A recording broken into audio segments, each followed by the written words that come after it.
EPF விஸ் EPS தனியார் துறை ஊழியர்களுக்கு எது சிறந்தது பற்றி பார்க்கலாம். அதற்கு முன்னாடி நம்ம சேனலை இது வரைக்கும் சப்ஸ்கிரைப் பண்ணலன்னா சப்ஸ்கிரைப் பண்ணிக்கோங்க. தனியார் துறையில் பணியாற்றுபவரா நீங்கள் மாத சம்பளத்தில் ஒரு பகுதியை இபிஎஃப் கணக்கில் சேர்க்கிறார்கள் என்றால் இபிஎஃப் மற்றும் இபிஎஸ் முறைகள் எப்படி வேறுபடுகின்றன என்பதை தெரிந்து கொள்வது அவசியம். பெரும்பாலான ஊழியர்கள் ஓய்வில் வரும்போது எந்த தேர்வு செய்ய வேண்டும் என குழப்பத்தில் இருக்கிறார்கள். இபிஎஃப் என்பது உங்கள் சம்பளத்தில் இருந்து மாதம் தவிர்க்கப்படும் ஒரு சேமிப்பு திட்டம். நீங்கள் விரும்பினால் சேமித்த தொகையை பணி முடிந்தவுடன் ஒரு மொத்த தொகையாக எடுக்கலாம். இது 10 ஆண்டுகள் அல்லது அதற்கு குறைந்த சேவை செய்தவர்களுக்கு பயனுள்ளதாக இருக்கும். இபிஎஃப்பில் சேர்ந்த தொகையை நீங்கள் விரும்பும்போது கணக்கில் இருந்து எடுத்துக்கொள்ள முடியும். ஆனால் முன்கூட்டியே எடுத்தால் எதிர்கால ஓய்வு தொகை குறைய வாய்ப்பு உள்ளது. இபிஎஸ் என்பது பணி ஓய்வுக்கு பிறகு மாதாந்திர ஓய்வூதியத்தை வழங்கும் திட்டம். 10 ஆண்டுகள் சேவை செய்துவிட்டால் நீங்கள் மாதாந்திர ஓய்வூதியத்திற்கு தகுதி பெறுவீர்கள். இபிஎஸ் மாதாந்திர ஓய்வூதியத்தை சேவை ஆண்டுகள் மற்றும் சம்பளத்தின் சராசரி அடிப்படையில் கணக்கிடப்படுகிறது.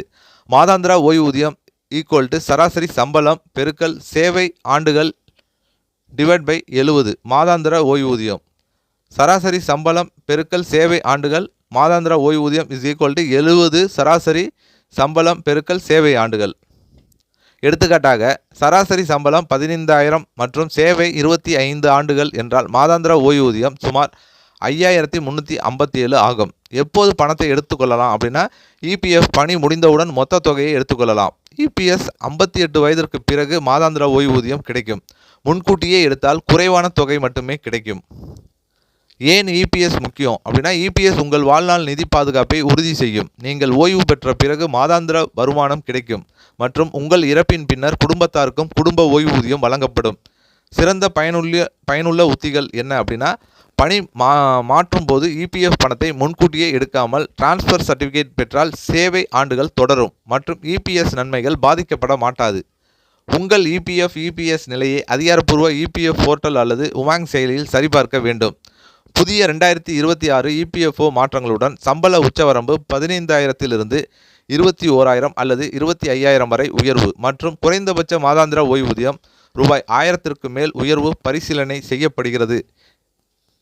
பணத்தை உடனடியாக எடுப்பதை விட இபிஎஸ் அமைப்பில் சேவை ஆண்டுகளை தொடர்ந்தால் நீண்டகால பாதுகாப்பு மற்றும் அதிக மாதாந்திர ஓய்வூதியம் கிடைக்கும். அதாவது தனியார் துறையில் பணியாற்றும் ஊழியர்கள் இபிஎஸ் ஓய்வூதியத்தை சிறந்தது என கருதி இபிஎஃப் சேமிப்பு சேர்த்து பணத்தை எதிர்காலத்திற்கு திட்டமிடுவது மிகவும் முக்கியம். இந்த தகவல் உங்களுக்கு பிடித்திருந்தால் லைக் பண்ணுங்கள், ஷேர் பண்ணுங்கள். மீண்டும் இதுபோன்று வேறு ஒரு தகவலில் சந்திப்போம்.